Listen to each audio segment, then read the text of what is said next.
And they didn't think that was appropriate.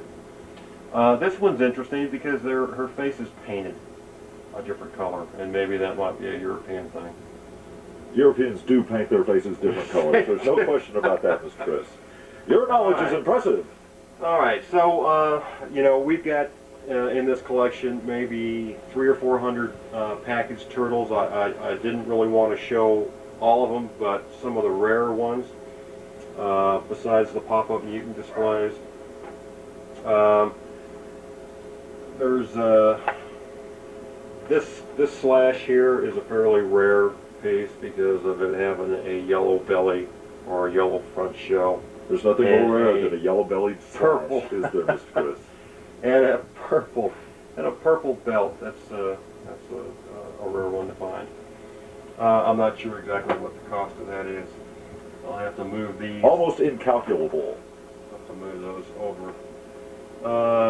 This is probably about the rarest turtle that they made. It's called Scratch. From what I've read, they only produced 12,500.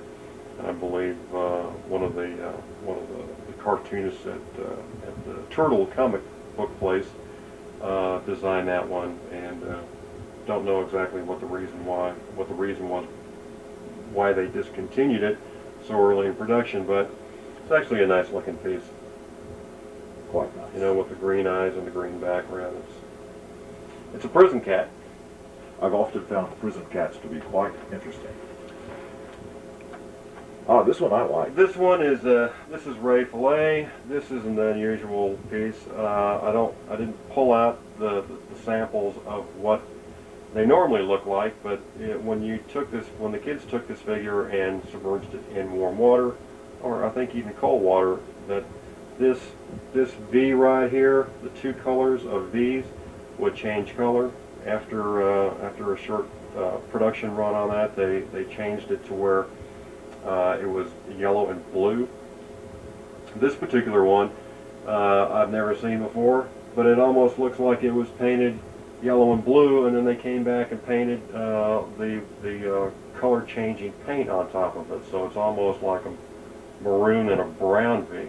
So the color change is something that's unique about this one. Normally they didn't change colors, or? The first ones changed colors, and the second ones they just painted, and then this was like a transition piece, you know, where they painted it with a non-changing color, and then they came back and painted it with color-changing paint, and which made the colors different than all the other ones. Ray Fillet, a likable sort, no question about it.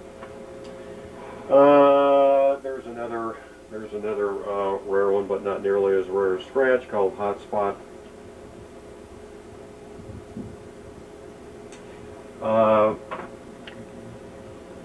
This is fairly rare.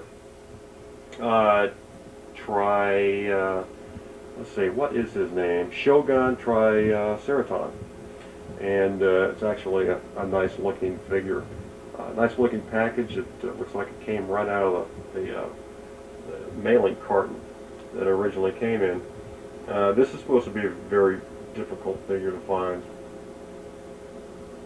Some of these things are you really just don't know when you're buying toys, you know, what's going to be rare and what isn't. And this just happened to be one of the ones where the production on the figure was low. Well, that's it for all the action figures. Can I ask you a question about several of these action figure models or vehicles seem quite interesting to me. If I might, may I dig one out? Sure. I find this to be quite fascinating. This mothers must love these toys, or must have loved these toys, because this looks to me like it had, or has, depending on the case may be, a slime dispenser in the back of the vehicle. It says here, retro mutagen turtle tank, which I think could translate into carpet sticky material. I couldn't imagine what parents went through with the material that they sold to the kids. I happen to have an empty container here. I don't know what happened to it. I think my son actually got it stuck into the carpet. It was called Teenage Mutant Ninja Turtle